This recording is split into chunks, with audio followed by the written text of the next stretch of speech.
बिस्मिल्लाहिर्रहमानिर्रहीम। आओ आहियां अवां जो ख़ातम मौला बि थिबो।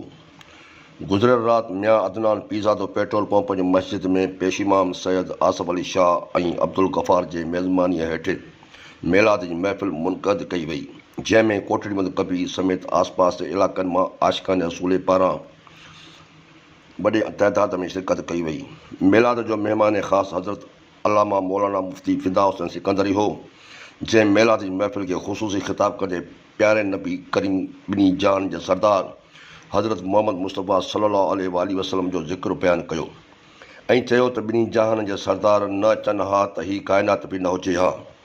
जॾहिं त मुख़्तलिफ़ नातख़्वाननि, जिन में नातख़्वान हाफ़िज़ नईम मोहम्मद थेबो, रोशन अली डहर, हनीफ़ राजपर, हाफ़िज़ अब्दुल रज़ाक बदण पोटो, हाफ़िज़ अयाज़ अली जरवार, हाफ़िज़ अमजद अली जरवार पारां ॿिन्ही जहान जे सरदार जे शान में नाते रसूल मक़बूल पेश करे महफ़िल में मौजूद आशिक़ान रसूल खे झूमण ते मजबूर करे छॾियो।